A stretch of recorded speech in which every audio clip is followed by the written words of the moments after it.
देवियों सज्जनों सत सत नमन। मैं आत्म परिच्छेद 262 लेकर के आपके सम्मुख उपस्थित हुआ हूं। इस परिच्छेद में गरुड़ पुराण अध्याय 1 के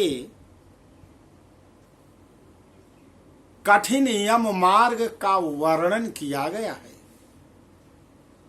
भगवान नारायण गरुड़ जी को बताते हैं कितना कठिन है यम मार्ग। पापी जनों के लिए, भक्तों के लिए सहज और सरल है, उस मार्ग से नहीं जाते। सबसे पहले शंकर ध्वनि माता भगवती के लिए।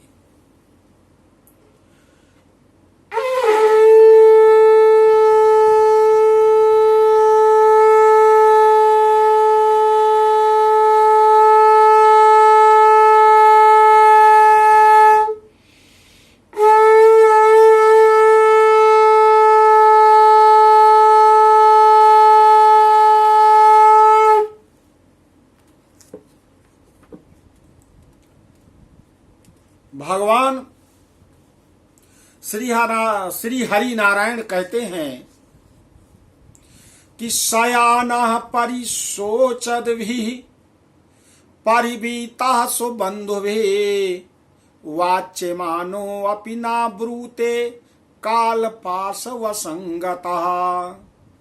एवं कुटुम्ब भरणे व्यापित्रात्मा अजितेन्द्रियः म्रियते रुदताम् स्वानामुर्वेदनयास्तधीः तस्मिन् अनंत क्षणे तार्क्ष दैवी दृष्टि प्रजायते एकीभूतं जगत सर्वं न किंचिद् वक्तुमीहते विकलेन्द्रिये संघाते चैतन्ये जडतां गते प्रचलन्ति ततः प्राणः याम्यैर्निकटवर्तिभिः सो स्थानात् चलिते श्वासे कल्पाख्ये ह्यतारुक्षणः शतवृश्चिक दंशत्रस्या पीड़ा सानुभूयते फेनम उदगिरते सो अथ मुखम लालाकुलं भवेत् अधोदवारेण गच्छन्ति पापिनाम प्राणवायवयः। गरुड़ जी चिंता मग्न स्वजनों से वो घिरा हुआ तथा सोया हुआ व्यक्ति काल पास के वशीभूत होने के कारण बुलाने पर भी नहीं बोलता है। लोग रो रो कर बुलाते हैं, कुटुंब परिवारीजन, बेटा बेटी पत्नी, लेकिन वो तो निश्चिंत होकर सो गया है। उसकी तो निद्रा पूर्ण होने वाली है, पूर्ण हो चुकी है, जगेगा नहीं वो। इस प्रकार उसने संपूर्ण जीवन कुटुंब के भरण पोषण में निरंतर लगा रहा और अजितेंद्रिय व्यक्ति अंत में रोते बिलखते बंधु बांधवों के बीच उत्कट वेदना से संज्ञा शून्य होकर मर जाता है। हे गरुड़ जी, अंतिम क्षण में प्राणी को व्यापक दिव्य दृष्टि प्राप्त हो जाती है, लेकिन उस समय न वो बोल पाता है न कुछ कर पाता है। वह लोक परलोक को एकत्र देखने लगता है, अतः चकित होकर कुछ भी नहीं कहना चाहता। यमदूतों के समीप आने पर सभी इंद्रियां विकल हो जाती हैं, चेतना जड़ीभूत हो जाती है और प्राण चलायमान हो जाते हैं। आतुर काल में प्राणवायु के अपने स्थान से चल देने पर एक क्षण भी एक कल्प के समान प्रतीत होता है और 100 बिच्छुओं के डंक मारने जैसी पीड़ा पूरी शरीर में होती है, वैसी पीड़ा का उस समय उस मरने वाले व्यक्ति को अनुभव होने लगता है। वह मरणासन्न व्यक्ति मुंह से फेन उगलने लगता है और उसका मुंह लार से भर जाता है। अब पापी जनों के प्राणवायु अधोद्वार गुदा मार्ग से निकलते हैं, गुदा मार्ग से निकलते हैं। सुनो गरुण जी, सौनक आदि ऋषियों सुनो।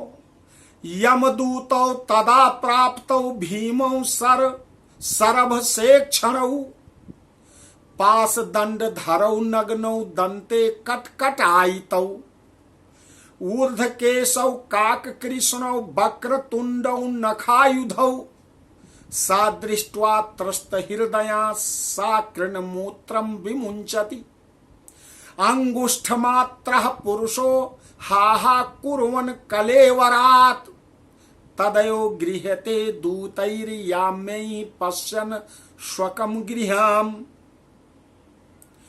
यातना देहम् आवृत्ते पाशैर्बद्ध्वा गले बलात् नयतो दीर्घं ध्वानं दण्डयं राजभटा यथा तस्यैवं नियमानस्य दूता सन्तर्जयन्ति चा परवदन्ति भयं तीव्रं नरकाणां पुनः पुनः।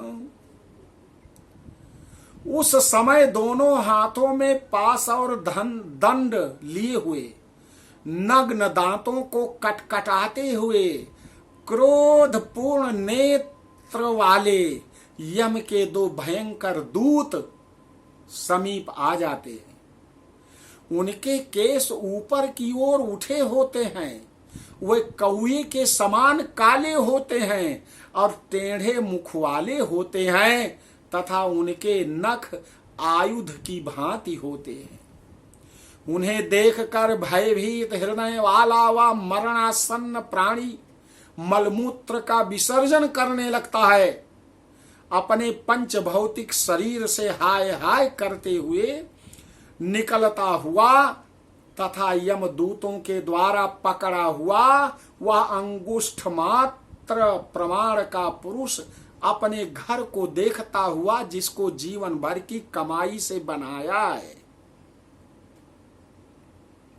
यमदूतों के द्वारा यातना देह से ढक करके गले में बलपूर्वक पासों से बांधकर सुदूर यम मार्ग पर यातना के लिए उसी प्रकार ले जाया जाता है जिस प्रकार राजपुरुष दंडनीय अपराधी को ले जाते हैं।